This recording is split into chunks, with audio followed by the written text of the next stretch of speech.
दोस्तों आज हम बात करेंगे 12 फरवरी की सेकंड शिफ्ट का जीके जीएस के क्वेश्चन जो कि आपके आज के एग्जाम में पूछे गए हैं।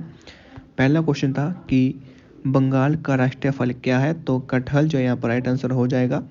और बंगाल की राष्ट्रीय पहचान के बारे में बात करें तो बांग्लादेश जो कि राष्ट्रीय प्रतीक बांग्लादेशी परंपराओं और विभिन्न आदर्शों को दर्शाते हैं और देश के सांस्कृतिक जीवन और इतिहास के विभिन्न पहलुओं को दर्शाते हैं। राष्ट्रीय ध्वज, राष्ट्रीय पशु, राष्ट्रीय पक्षी और राष्ट्रीय प्रतीक, राष्ट्रीय फूल और ऐतिहासिक घटनाएं जो है इसका हिस्सा है। दोस्तों राष्ट्रीय ध्वज की बात करें तो बांग्लादेश का जो राष्ट्रीय ध्वज है जिससे लाल हरा के नाम से जाना जाता है, आधिकारिक तौर पर जो 17 फरवरी 1972 को जो अपनाया गया था। ठीक है दोस्तों, बांग्लादेश के राष्ट्रगान की बात करें तो बंगाली जो कवि थे रविंद्रनाथ टैगोर द्वारा लिखित है और गाए गए गीत अमार सोनार बांग्ला के पहले 10 बोलों को 1972 में बांग्लादेश के राष्ट्रगान के रूप में अपनाया गया था। राष्ट्रीय पुष्प की बात करें तो बांग्लादेश का राष्ट्रीय पुष्प जो है वो है जल लिली, जिसे निम्फिया नौचाल आई भी कहते हैं, और नेफिमा नोचिली जो जिसे भारतीय आयुर्वेदिक चिकित्सा में अम्बल के नाम से जाना जाता है, एक औषधि जड़ी बूटी है। ठीक है दोस्तों, नेक्स्ट क्वेश्चन था आपका यहाँ पर कि उस्ताद राशिद खान जो किस घराने से संबंधित है, तो रामपुर साहसवान घराने से।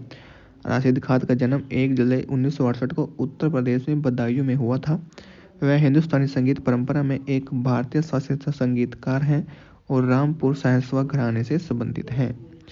नेक्स्ट क्वेश्चन था आपका कि भारत के संविधान के अनुच्छेद 48 के यानी कि 48A में राज्यों को डैश का संरक्षण तथा संवर्धन सुनिश्चित करने के लिए जो निर्देश दिया गया था, तो इसका राइट आंसर है पर्यावरण।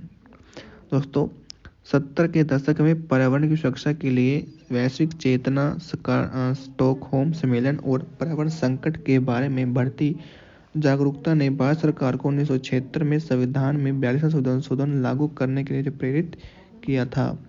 नेक्स्ट क्वेश्चन था दोस्तों आपका यहाँ पर कि निम्नलिखित में से जनसंख्या के मामले में भारत का कौन सा पड़ोसी देश जो सबसे छोटा है, तो इसका राइट आंसर हो जाएगा यहाँ पर मालदीव। यानी कि मालदीव जनसंख्या के मामले में भारत का सबसे छोटा पड़ोसी देश है। इसकी आबादी 2018 से 18 में दोस्तों यहाँ पर जो है 39,02,443 रही है। ठीक है दोस्तों, नेक्स्ट क्वेश्चन है दोस्तों कि भारत के साथ कुल जो 9 देश जो सीमा साझा करते हैं। इनमें से जो 7 देश हैं वो स्थलीय सीमा साझा करते हैं, जबकि 2 देश समुद्री सीमा साझा करते हैं। बाद जो निम्न 7 जो देश हैं वो है अफगानिस्तान, बांग्लादेश, भूटान, चीन, म्यांमार, नेपाल, पाकिस्तान जो है अपनी सीमा जो है साझा करते हैं, और श्रीलंका और मालदीव जो कि जलीय समुद्री सीमा जो है साझा करते हैं। दोस्तों स्थलीय सीमा की दृष्टि से भूटान जो है भारत का दूसरी सबसे छोटी सीमा वाला जो पड़ोसी देश है। नेक्स्ट क्वेश्चन था आपका कि राज्य विधान परिषद में राज्यपाल द्वारा कितने सदस्यों को मनोनीत किया जाता है, तो इसका राइट आंसर है 1/6। यानी कि किसी राज्य की विधान परिषद का गठन भारतीय संविधान के अनुच्छेद 169 के अनुसार जो किया जाता है। नेक्स्ट है दोस्तों यहाँ पर कि खाशाबा दादा साहेब जादव किस खेल से संबंधित थे, तो वो कुश्ती से संबंधित थे। यानी कि खाशाबा दादा साहेब जादव कुश्ती से जो संबंधित थे और ओलंपिक का पदक जीतने वाले प्रथम भारतीय जो खाबासा जादव हैं। खाबासा जादव जो कि कुश्ती से जो जुड़े हुए थे। नेक्स्ट क्वेश्चन था दोस्तों आपका यहाँ पर वो था कि भारत की 7वीं पंचवर्षीय योजना यानी कि जो भारत की 5वीं शतवर्षीय पंचवर्षीय जो योजना थी उसको जो कब समाप्त हुई थी, तो 1990 में। भारत की 7वीं पंचवर्षीय योजना साल 1990 में खत्म हुई थी। यह योजना 1985 से शुरू हुई थी। इस योजना का नेतृत्व कांग्रेस पार्टी ने किया था और राजीव गांधी जो है इस समय देश के प्रधानमंत्री थे। 7वीं पंचवर्षीय योजना का मुख्य उद्देश्य सामाजिक न्याय के जरिए आर्थिक उत्पादकता बढ़ाना, खाद्यान्न उत्पादन में वृद्धि करना, रोजगार के अवसर पैदा करना था। नेक्स्ट क्वेश्चन था आपका यहाँ पर कि मगध के शासक बिंबिसार का उत्तराधिकारी कौन था, तो वो था अजात शत्रु। यानी कि बिंबिसार मगध की गद्दी पर 544 ईस्वी में बैठा था। उसने राजगृह का निर्माण कर उसे अपनी राजधानी बनाया।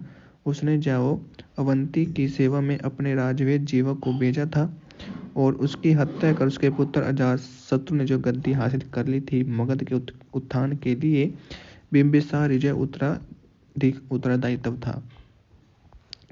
नेक्स्ट क्वेश्चन था यहाँ पर कि पद्म विभूषण 2020 के प्राप्तकर्ता मनोज दास ने किस क्षेत्र में जब पुरस्कार प्राप्त किया था, तो वह साहित्य और शिक्षा में।